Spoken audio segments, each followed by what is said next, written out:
अरे आप डीसी के पास चले गए, जाइए जहां जाना है चले जाइए। सिकंदर को जानते हैं ना अग्रवाल जी, हम आपको नहीं जानते हैं ना कभी मिले हैं, पेपर में नाम सुने हैं तब से मेरा पारा हिट है। आपसे हमारा कोई झगड़ा नहीं है।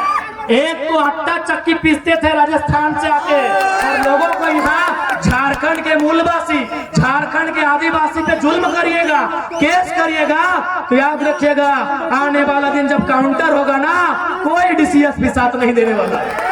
तरुण महतो रहे, चाहे नवीन महतो रहे, चाहे प्रेम माटी रहे, चाहे बेबी महतो रहे, चाहे अनीता टुटू रहे या सविता महतो रहे, अगर किसी को भी खरोच आया तो खरोच टाइगर जयराम महतो को आएगा।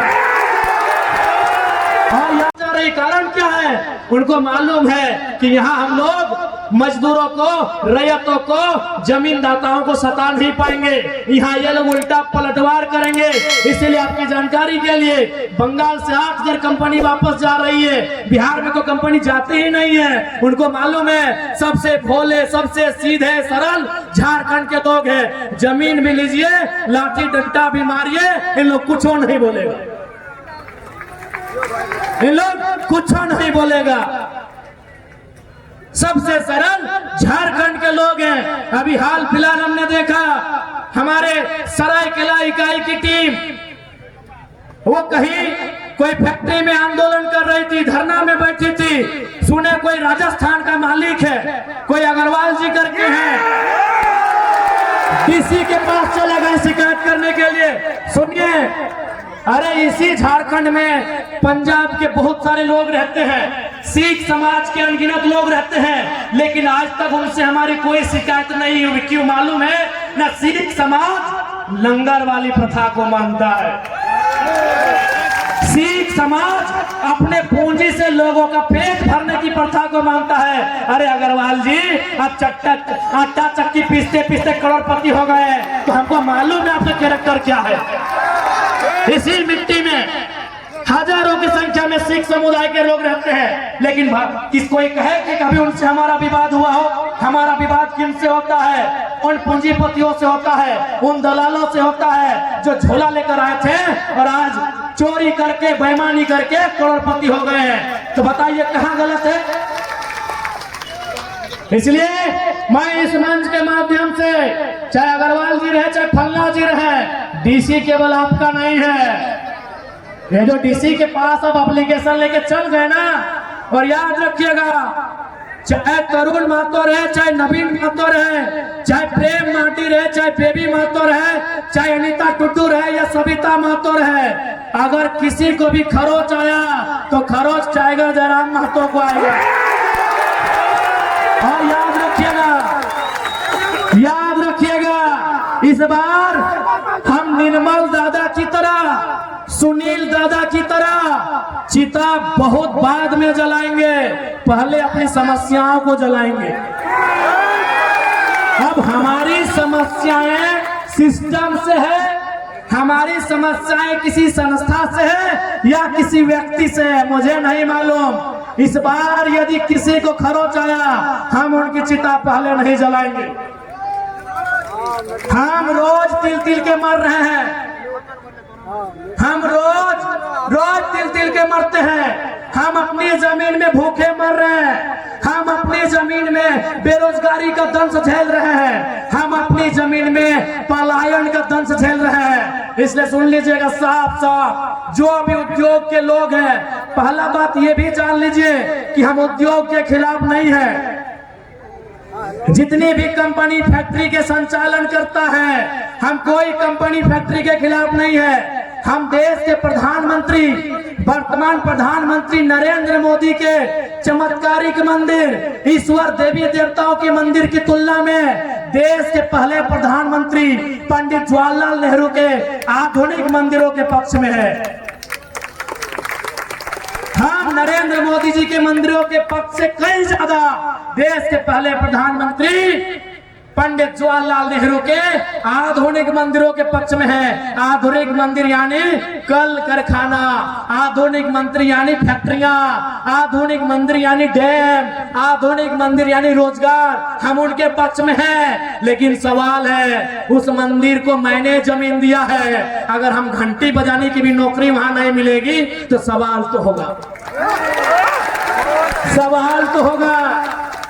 बिल्कुल हम आधुनिक मंदिर के पक्ष में है। हम मोदी जी के उन धार्मिक देवी देवता आकाशीय चमत्कारिक चीजों से कई ज्यादा गुना हम पंडित नेहरू के आधुनिक मंदिर के पक्षधर हैं। उनका आधुनिक मंदिर का रास्ता रोजी रोजगार से होकर जाता है, गरीबों की पेट की भूख से होकर जाता है, इसलिए हम उनके पक्ष में हैं। लेकिन मेरा सवाल वही है, उस आधुनिक मंदिर को बचने के लिए, आधुनिक मंदिर यानी टाटा की फैक्ट्रियां, आधुनिक मंदिर यानी रियाडा जियाडा, आधुनिक मंदिर यानी ये तमाम फैक्ट्रियां, कंपनियां, ये डैम, ये कुचई का डैम, ये चांडिल का डैम, ये डिमना डैम, आधुनिक मंदिर यानी ये तमाम फैक्ट्रियां, ये छोटे बड़े मिल्स कारखाने। लेकिन सवाल यही कि आधुनिक मंदिर, ये फैक्ट्रियां हमारी जमीनों पर है, और यदि हमें वहां रोजगार नहीं मिलेगा तो सवाल भी होगा, और समय के साथ झारखंड की मिट्टी में उलगुलान भी होगा, बवाल भी होगा, और कोई नहीं बचा पाएगा।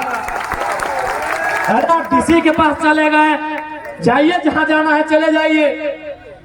सिकंदर को जानते हैं ना अग्रवाल जी, हम आपको नहीं जानते हैं ना कभी मिले हैं, पेपर में नाम सुने हैं तब से मेरा पारा हिट है। आपसे हमारा कोई झगड़ा नहीं है। एक तो आटा चक्की पीसते थे राजस्थान से आके, और लोगों को यहाँ झारखंड के मूलवासी, झारखंड के आदिवासी पे जुल्म करिएगा, केस करिएगा, तो याद रखिएगा आने वाला दिन जब काउंटर होगा ना, कोई डीसीएस भी साथ नहीं देने वाला। बिल्कुल मेरा अगर बयान आप तक पहुंच जाए तो आप आज शाम को सिकंदर के बारे पढ़िएगा। वो सिकंदर जिसके बारे में कहा जाता है जो जीता वही सिकंदर, वो सिकंदर जो यूनान के मकदूनिया का था, जिसने पूरी दुनिया को जीतने का सपना सजाया था, जिसने भारत के बहुत कुछ हिस्सों को जीत भी लिया था। लेकिन याद रखिएगा जब वो खाली हाथ लौट के इस दुनिया से जा रहा था, जब वो मात्र 33 साल की उम्र में मरने वाला था, उसके ठीक पहले उसने अपने तमाम मंत्रियों को बुलाकर कहा था कि जब मैं मर जाऊं ना तो 3 काम करना, मेरा जब जनाजा निकले तो मेरे दोनों हाथ बाहर कर देना। तो उनके मंत्रियों ने पूछा कि महाराज दोनों हाथ बाहर करने का मतलब क्या है? बोला मेरे दोनों हाथ बाहर करना, मुट्ठी खुली करना, ताकि दुनिया को पता चलेगा कि दुनिया को जितने चला सिकंदर खाली हाथ लौट के जा रहा है। उसने दूसरा शर्त रखा था, सिकंदर ने दूसरा शर्त रखा था कि मुझे मेरे जनाजे को कंधा कोई एरा गैरा नहीं देगा, कोई मामूली आदमी मेरे जनाजे को कंधा नहीं देगा, मेरे जनाजे को कंधा मेरे प्रधानमंत्री, मेरे महामंत्री, मेरे सेना नायक देंगे। बोला सर इसका क्या मतलब है? नहीं, इसका मतलब है कि दुनिया के बड़े बड़े तीस मार खा, दुनिया के बड़े बड़े तुर्रम खा, दुनिया के बड़े बड़े सेना नायक सिकंदर की सेना में थे, तलवार लेकर भाला लेकर, फिर भी उसकी जान नहीं बचा पाए। तो डीसी देखते हैं कितना दिन बचाते हैं आपको, देखते हैं एसपी कितना दिन बचाते हैं आपको। और तीसरा, सिकंदर का तीसरा जो कहना था कि जब मेरा जनाजा गुजरे तो मैंने अपने जीवन काल में जितना भी कमाया है, उस समय सिक्का नहीं होता था, उस समय गांधी जी का नोट भी नहीं होता था, गांधी पैदा नहीं हुए थे तो उस समय सिक्का भी नहीं था, उस समय गांधी जी का नोट भी नहीं था। उस समय क्या होता था? ज्वेरात होते थे, ज्वेलरी होते थे, सोना चांदी यानी जेवर वगैरह होते थे, सोने चांदी के पन होते थे, बड़े बड़े सिक्के होते थे। तो सिकंदर ने कहा कि मेरे मरने के बाद 1 रुपया भी मेरा जो उत्तराधिकारी होगा मेरे मरने के बाद 1 रुपया भी मेरे उत्तराधिकारी को मत देना, बल्कि मेरे जनाजा के आगे बिछाते जाना और लोग उस पे चल के जाए, ताकि दुनिया को पता चले कि धान एक दिन धूल बन जाता है। अग्रवाल जी,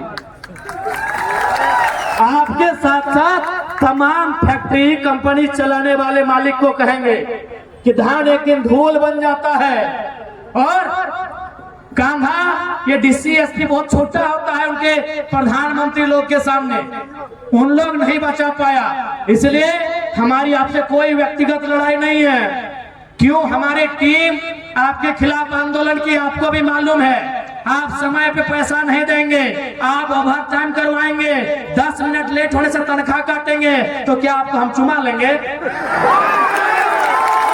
क्या हम आपको चुमा लेंगे?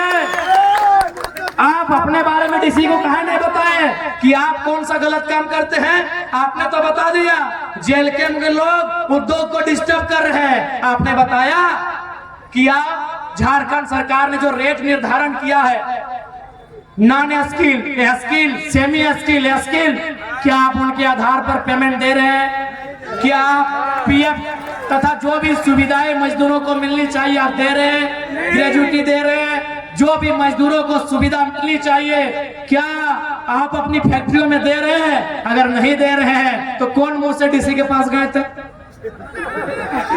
कौन मुंह से डीसी के पास गए थे? आपको क्या लगता है आपके पास पैसा है तो डीसी आपका ही पक्ष सुनेंगे?